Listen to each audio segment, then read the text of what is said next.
작년에 삼성전자 영업이익이 43조였고 그래서 올해 한 350조. 그 다음에 SK하이닉스가 47조였는데 올해 한 30조. 그러면 어닝이 한 6배 이상 올라갔으니까 뭐 삼성만 7배. 그러니까 주가가 그렇게 작년에 삼성전자가 바닥이 5만 원 초반이었거든요. 그러니까 지금 30만 원이니까 거의 어닝 올라가는 그 기울기와 주가 흐름이 거의 똑같았었죠.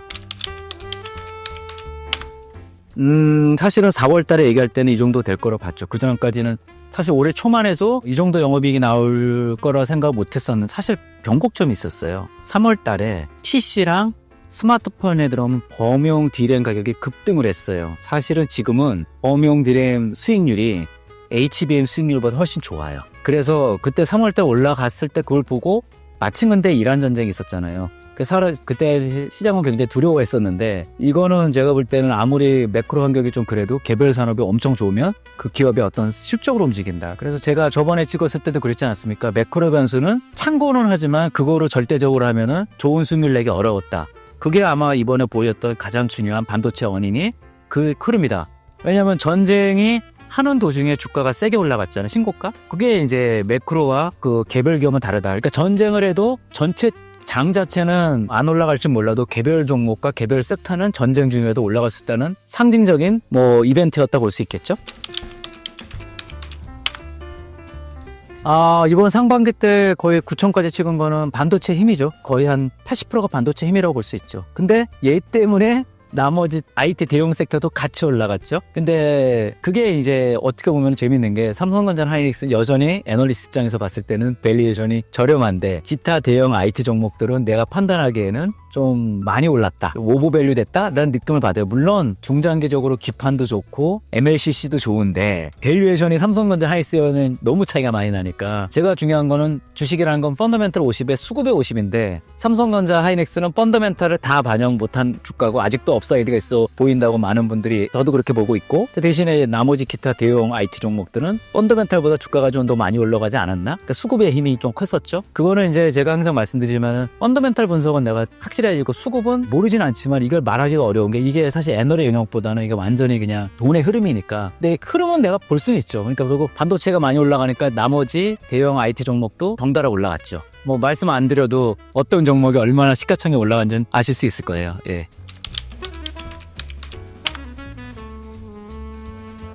아무리 하이닉스가 좋다고 해도 시가총액 넘는다는 게 만약에 삼성전자가 아직도 HBM4를 못했다면 하이닉스 시가총액 넘는 게 저는 맞다라고 보지만 삼성전자 HBM4부터 콜을 받아서 잘 지금 생산도 하고 있고 공급도 하고 있어요. 더 중요한 건 뭐냐면 HBM4부터는 베이스 다이라고 과거에는 메모리 공정에서 만들었는데 이게 파운드리 공정으로 넘어가요. 그러면 SK하이닉스는 베이스 다이를 TSMC에서 만들어주고 삼성은 자체가 만들어요. 물론 파운드리는 TSMC가 훨씬 실력이 좋지만 메모리 공정이라는 걸 전체로 보면 그거를 한 회사가 원스톱 서비스하는 게 훨씬 더 좋을 수 있다고 봤고 실제로 뭐 엔비디아나 이런 데가 삼성전자나 콜을 줬으니까 그렇다면 이제는 HBM3까지는 2까지는 SK하이닉스가 압도적인 우위였지만 이제는 그게 바뀌었는데 그 바뀐 거를 반영을 한다면은 하이닉스가 삼성전자 시가총액에 넘어갔다. 이거 자체는 과일이라고 볼 수 있는 거죠. 물론 절대 주가는 하이닉스 여전히 PER 10배가 아니고 삼성전자도 아니기 때문에 여전히 업사이드는 있다고 보지만 그럼에도 불구하고 하이닉스가 삼성전자를 넘어갔다는 것 자체는 제가 애널리스트 입장에서는 이거는 좀 과하다. 그럼 과열이 일어났는데 공교롭게 며칠 전에 올라가고 나서 그 다음날에 바로 또 역전이 됐죠. 그러니까 항상 주식이라는 거는 하루하루는 오버슈팅 아니면 언더슈팅이지만 장기 곡선은 거의 펀더멘털을 회귀한다. 그래서 펀더멘털을 가장 먼저 보고 그 다음에 최소한 늦어도 주가가 올라간 다음에 근데 또 이래요. 내가 올라갈 때 살 때 이 회사가 항상 그래. 내가 사면 꼭지고 내가 팔면 바닥이다. 내가 근데 예를 들면 10만 원에 샀어. 근데 그게 주가가 9만 원 빠져. 그럼 겁나서 대부분 개미들은 파는데 그 회사에 대한 공부가 있으면 10만 원에 사서 9만 원에 빠졌지만 확신을 갖고 삼성전자가 그 케이스인 거죠. 왜냐면 작년 10월인가? 그때 11월 달 10만 원 갔다 그게 일시적으로 11월 달에 9만 원 빠졌어요. 근데 10만 원 사람들 그때 9만 원까지 빠지니까 무서워서 다 팔았는데 그러고 나서 삼성전자가 30만 원 받죠. 그러니까 중요한 건 뭐냐면 이건 있어요. 가장 중요한 건. 어떤 주식이 막 올라간다. 소문이 났어. 근데 그때 공부를 좀 딥하게 하고 그 다음에 제가 말한 매출 그로스가 어떤지 영업이익 그로스가 어떤지 그리고 펀더멘털이 어떤지 요거만 확인하고 사면은 쉽게 말하면 말하면 뿌리 깊은 나무는 바람에 안 힘일세. 그 말이죠. 근데 이게 실천하기 어려운 게 내일 주가를 봐야 돼. 아침 저녁으로 보고 내가 어제 1,000만 원어치 샀는데 오늘 100만 원이었으면 내가 열심히 일해도 100만 원 어떻게 벌어 이러면서 더 늦기 전에 팔자. 그러면 내 바닥이 되는 거죠. 그래서 공부라는 게 이런 것 같아요. 아주 생바닥부터 주식을 사기는 사실 굉장히 어려워요. 근데 우리 증권사 리포트가 있어요. 제가 그때도 말했지만은 모두가 아니라고 볼 때 애널리스트들이 이 주식은 정말 펀더멘털리 바닥이라 쓸 때 사면 되게 중요하다고 했는데 그때 그 리포트를 보고 그래도 바로 주가는 움직이지 않아요. 근데 내가 생각한 거보다 20% 올라갔다. 그러면 그때 그게 예를 들면 10만 원인데 12만 원 올라갔어. 그 10만 원 때 못 샀다. 그래서 못 사는 경우도 대부분이야. 내가 그거 10만 원에 본 주식인데 12, 3만 원 갔어. 근데 그때 그런 살 수 있는 용기는 어디서 나오냐? 알아야지 용기가 생기죠. 그래서 저희 채널이 항상 말하지만 그게 도움이 요즘 우리가 말한 테슬라 같은 거 대표적이죠. 모든 사람들이 다 유일하게 미국 나스닥보다 빠졌으니까 떨어졌으니까 사람들이 다들 테슬라 안 하지만 지금 같은 경우 테슬라 같은 경우를 좀 해놓고 좀 길게 들고 가면은 올라갈 수 있다. 그러니까 내가 내 얘기가 아니라 월가에서 테슬라랑 스페이스X가 상장 합병 가능하다는 얘기 나오잖아요. 그게 언제 어떻게 될지 저도 몰라요. 근데 가능성은 충분히 있고 지금은 스페이스X가 무섭죠. 왜냐하면 전체 시가총액의 4%만 주가가 돌아다니니까 이게 수급으로 결정이 되는데 올해 연말까지 최대 물량이 시가총액 50%까지 나올 거예요. 그러면 제가 봤을 때는 9월부터는 이제 예전에 투자했던 PE들이 이제 주식을 팔 가능성이 있거든요. 그러면 연말까지 가다 보면 그 주가가 지금은 모르지만 수급이 많이 풀리게 되면 정상 가격을 찾아갈 거예요. 그러면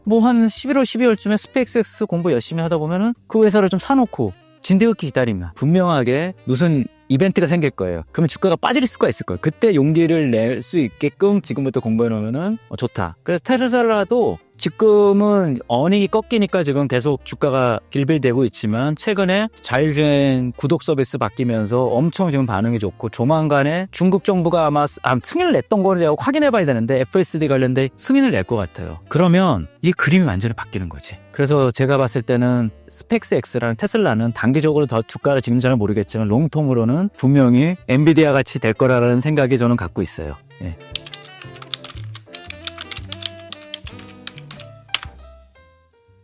(100년) 만에 찾아오는 메모리 호황. 당군일의 최대 찾아온 호황이죠.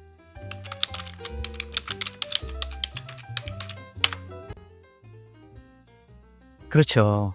그게 왜 그러냐면 반도체만 올라갔고 나머지 섹터는 안 좋았기 때문에 사실은 돈을 번 사람들이 많지는 않을 거예요. 물론 주식이 다 펀더멘털 가면 주가가 먹을 사람이 아무도 없어요. 이게 결국은 변동성이 있기 때문에 이 변동성에 공부한 사람들이 공부만 먹고 되는 게 아니야. 그 어떻게 보면 공부가 세상에 제일 쉬울지도 몰라. 공부를 하고 거기에 따른 용기도 있어야 되고 인내심도 있어야 되고 그 3박자가 맞아야 돈을 벌 수 있는데 이게 주식으로 돈을 벌기가 녹록지는 않아요. 단 이걸 안 하면 앞으로 시장에서는 돈을 모으기가 어려우니까 주식시장의 속성이 돈만 벌려고 있는 게 아니에요. 주식시장은 직접금융시장이에요. 신사업도 혁신적으로 끌어올릴 수도 있고 그 다음에 필요한 기업들이 자금 조달도 있고 이게 주식시장이 엄청 중요해요. 제가 은행도 다녔고 증권회사 다녔는데 은행은 장점은 뭐냐? 안정적이야. 근데 역동적이진 않아요. 되게 정태적인 회사고 증권사는 불안정해. 근데 동태적이야. 그리고 이게 직접금융시장이라 직접 기업과 컨택을 하고 그래서 내가 애널리스트라는 잡을 너무너무 좋아했고 다시 제가 이 유튜브를 통해서 제가 그 애널리스트 했을 때 그 경험을 살려서 우리 많은 구독자 여러분들과 그때 제가 펀드 매니저단을 했던 거를 되도록이면 최대한 전달해 주려고 노력을 많이 하고 있죠.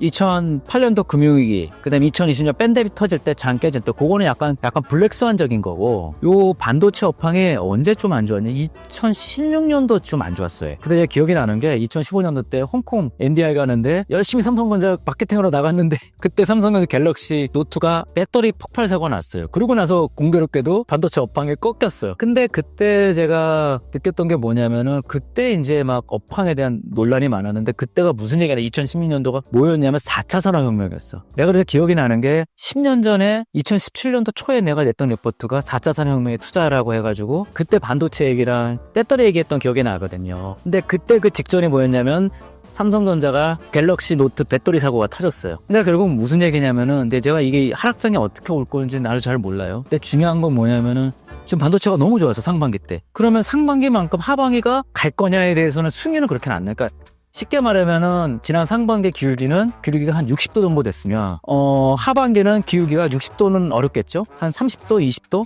그러니까 눈높이를 낮추고 그리고 제가 저번에 말씀드렸지만 자기 목표 수익이 왔을 때 어느 정도는 좀 차익 실현하는 게 좋은 게 사실 주식시장이 너무나 많은 변수가 많아요. 정치도 이슈도 있고 그다음에 경제 이슈도 있고 너무나 많은 블랙스완들이 너무 많기 때문에 그거를 다 헤쳐나가는 거는 정말 결국 주식은 뭐냐면 마냥 들고 있는 게 중요한 게 아니라 목표 수익률 때 일정 부분 좀 비중 조절해주고 그리고 주식이라는 게 작년에 5월까지 주식이 가장 좋았던 게 지금은 주식이 안 내 조선주였어요. 트럼프 대통령이 대통령 되자마자 미국 해군력이 문제가 많다. 그러면서 조선주들이 날아갔어요. 그러다 작년 6월부터 딱 반도체랑 조선주가 크로스오버가 일어났어요. 그래서 조선주가 1년 동안 쉬었죠. 반도체가 지금 미친 듯이 작년 9월부터 날아가기 시작했으니까 좀 9개월이 날아갔어요. 근데 통상적으로 제가 봤을 때는 어떤 특정 섹터가 주도주가 가는 게 1년 정도로 봐요. 길면. 그럼 지금 9개월이 왔다는 거죠. 12개월 중에 9개월 왔는데 물론 제가 틀릴 수도 있어요.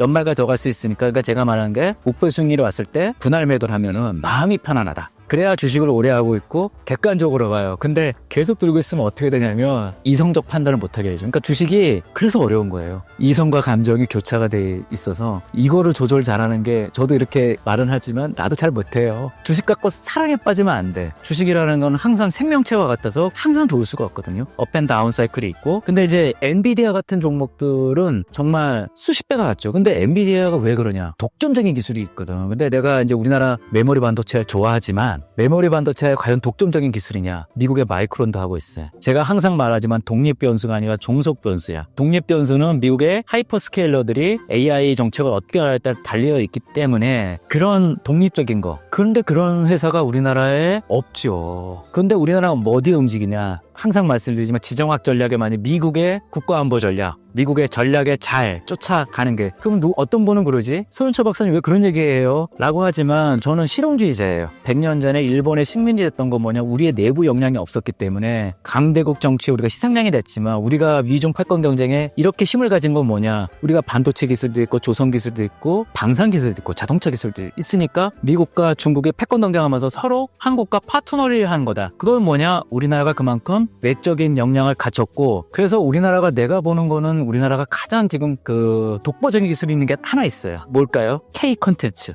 저는 그래서 방탄소년단이 21세기 징기스칸이라고 봐요. 근데 우리나라 제조업층에 방탄소년단 같은 회사는 아직은 없어. 안타깝게도. 야, 우리가 잘하죠. 메모리 반도체도 딱 A에 맞춰서 딱 H1년 잘 만들고 그 다음에 전기자동차도 테슬라가 만드니까 우리가 잘 쫓아가 잘 만들죠. 근데 과연 방탄소년만큼 팬덤이 있냐 이거야. 그 정도는 아니죠. 우리나라에 있었으면 좋겠어요.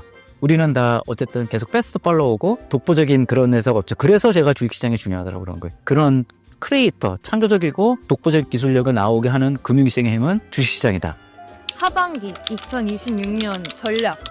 일단은 반도체는 좀 더 갈 거예요. 근데 일단은 지난 1년 동안 좀 주가가 좀 눌렸던 게 저는 조선업이라 보고 있거든요. 조선업과 철강업 보고 있는데 조선업은 제가 최근에 뭐 우리 게시판에도 올렸지만 트럼프 대통령이 직접 이재명 대통령한테 군함 열척을 만들어줄 수 있느냐 요청이 왔어요. 저는 사실 그때 굉장히 놀랐어요. 왜냐하면 우리나라 군함이 진출을 하는데 시간이 좀 걸릴 거로 봤거든요. 미국의 존스법이라는 게 있었기 때문에 우리가 군함 만드는 시간이 좀 더 걸리겠다. 근데 미국이 엄청 지금 상황이 급박한 거예요. 미국의 군함들이 너무 노후화돼서 빨리 수리는 기본인데다가 이지스 구축함이라든지 이런 걸 누군가 만들어 이제 자체적으로는 어려운 거예요. 미국의 제조업이 붕괴돼서. 그래서 트럼프 대통령 요청이 왔다. 그런데 마침 올해 3월 달에 대미특별투자법이 국회에 통과가 됐어요. 그중에 1,500억 달러 하나로 한 200조 정도가 지금 미국 조선업에 투자가 10년간 될 건데 물론 바로 투자되는 것도 있고 지급부등도 여러 가지 형태겠지만 결국 그 길이 열렸다면 제 생각에는 좀 조선업을 조금 눈여겨봐야 된다. 뭐 최근에 가다가 조금 더 조정봐야 되는데 그거 제가 볼 때는 뭐 그건 일시적이라고 보고 있고 그러면 미국의 군함을 진짜 실제 발주를 받았을 때 그때는 움직이겠죠. 그러고 나서 거기에 군함에 들어가는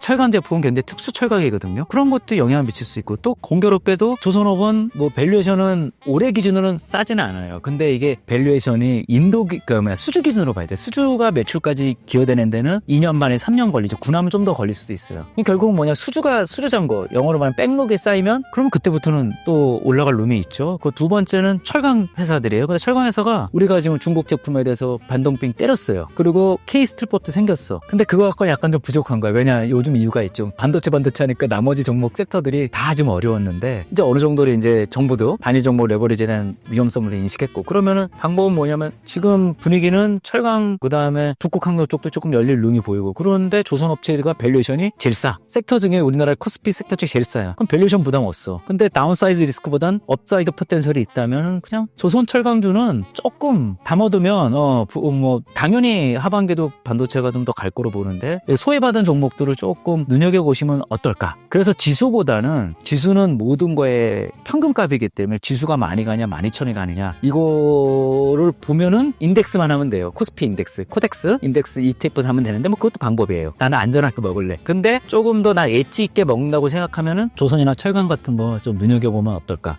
제가 마지막으로 눈여겨보는 건 두 가지예요. 이란 전쟁이 끝났으니까 트럼프 대통령이 과연 김정은을 만날까?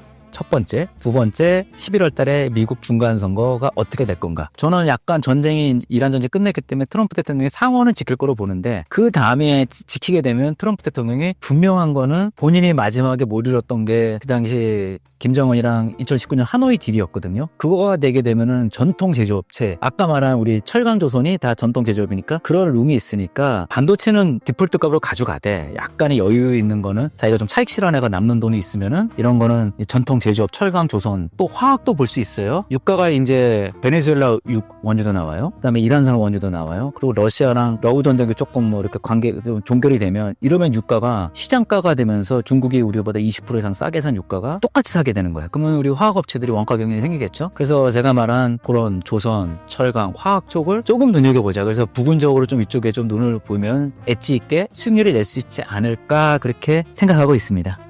코스피가 만을 가고 있는데 우리 채널도 만을 앞두고 있어요. 그래서 우리 구독자님들한테 감사히.